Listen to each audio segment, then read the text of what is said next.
Crime number 177/2026 under section 194 BNSS suspicious death కింద మనము case నమోదు చేయడం జరిగింది శనివారం రోజు.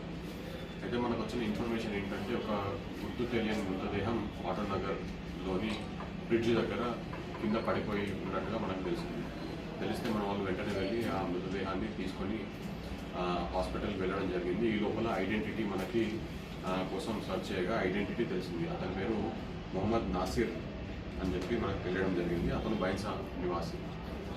అయితే తర్వాత ఏం చేసినామనంటే మనము ఎవరు మరి దాని మీద కొన్ని బాడీ మీద కొన్ని ఇంజురీ మార్క్స్ ఉండడంతో సస్పిషియస్ డెత్ కింద మనం కేసు రిజిస్టర్ చేసి ఎవరు అయినా చంపుకుంటారా అనే యాంగిల్లో మనం స్టార్ట్ చేయడం జరిగింది. ఇన్వెస్టిగేషన్ స్టార్ట్ చేసినప్పుడు అతను లాస్ట్ సీన్ ఎవరితో వెళ్ళాడు అని అంటే సాఫ్రాన్ అనే ఒక వ్యక్తి పైన మనకు డౌట్ రావడం జరిగింది. అలాగే ఇంకా కొన్ని వేరే యాంగిల్స్లో కూడా మనకు ఇన్ఫర్మేషన్ వచ్చింది. ఇట్లా వేరే వాళ్ళతో ఎవరితో వెళ్ళాడు అనేది ఇన్ఫర్మేషన్లో సాఫ్రాన్ అనే వ్యక్తి మనకు తెలిసిన తర్వాత సాఫ్రాన్ని కాంటాక్ట్ చేయడం జరిగింది. అతను ఫోన్ స్విచ్ ఆన్లోనే పెట్టుకున్నాడు, మనతో మాట్లాడి బట్ మనకు కొంచెం డౌట్ ఉండింది అప్పటికి అతని మీద.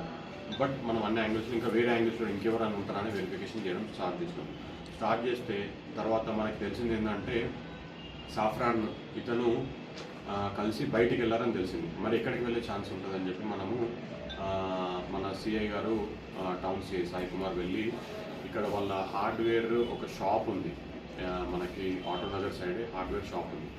అక్కడికి వెళ్ళి షాప్లో పరిశీలించగా అక్కడ బ్లడ్ మార్క్స్ కనబడ్డాయి. లోపల బ్లడ్ మార్క్స్ కనబడడంతో ఇది next day after 24 hours almost 24 hours తర్వాత మనకు బ్లడ్ మార్క్స్ కనబడడంతో ఆ సీన్ని మేము సెక్యూర్ చేసుకోవడం జరిగింది. సెక్యూర్ చేసుకుని అక్కడ ఏమైనా సీసీటీవీ కెమెరాస్ ఉన్నాయి వెరిఫై చేయడం జరిగింది.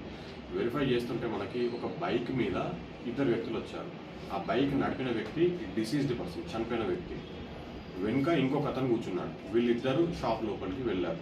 తర్వాత అక్కడ ఉన్న సీసీటీవీ కెమెరాస్ ఆఫ్ అయిపోయింది, మళ్ళీ పొద్దున అనేది. అయితే మరి ఆ వ్యక్తి ఎవరు అనేది మనకి ఇంకా కన్ఫర్మేషన్ లేదు.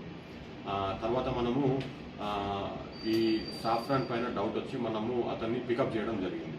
పికప్ చేసిన తర్వాత అతను కన్ఫ్యూజ్ చేశాడు ఏంటంటే ఇది ఆ బైక్ పైన ఉన్న 2వ వ్యక్తి అతనే అని చెప్పడం జరిగింది. సో వాళ్ళిద్దరు లోపలికి వెళ్ళారు. ఇప్పుడు ఆ లోపలికి వెళ్ళిన తర్వాత అతని కన్ఫెషన్ ప్రకారము అక్కడ వీళ్ళిద్దరు గొడవపడ్డ తర్వాత అతను కొట్టి చంపేశారు. అయితే మరి అతను చెప్పేది నిజమేనా కాదా అనేది ఆ రూట్లో ఉన్న సీసీటీవీ కెమెరాస్ మనం కంప్లీట్గా వెరిఫై చేయడం జరిగింది. ఆ షాప్కి పోవాలనంటే 3 రూట్స్ ఉన్నాయి. ఫస్ట్ మెయిన్ రోడ్ నుంచి రావాలి, నెక్స్ట్ వాటర్ ప్లాంట్ నుంచి రావాలి, తర్వాత 3వది ఆ వెనుక ఉన్న చిన్న రూట్ ఉంటుంది ఒకటి, ఆ రూట్లో నుంచి రావాలి. 3 రూట్లో మనకు లక్కీగా సీసీటీవీ కెమెరాస్ ఉన్నాయి.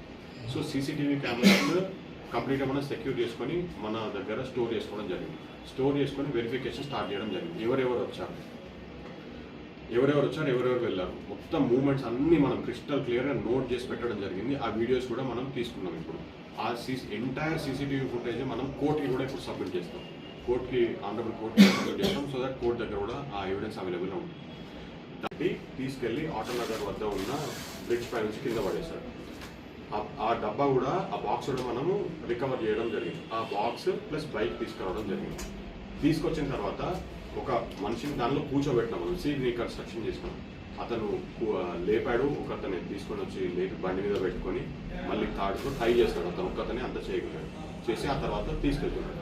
సో తీసుకెళ్తున్న ఫొటోస్ వీడియో కూడా మన దగ్గర వచ్చింది. సీసీటీవీ కెమెరాలో 2 చోట్ల మనకు రికార్డ్ అయ్యింది. అతను బండి మీద తీసుకెళ్తున్నాడు. అండ్ ఆ తర్వాత ఇప్పుడు మనము అతన్ని కన్ఫర్మ్ అయిన తర్వాత అతన్ని అరెస్ట్ చేసి ఇప్పుడు రిమాండ్ పంపించడం జరుగుతుంది. ఇది కాకుండా ఇంకా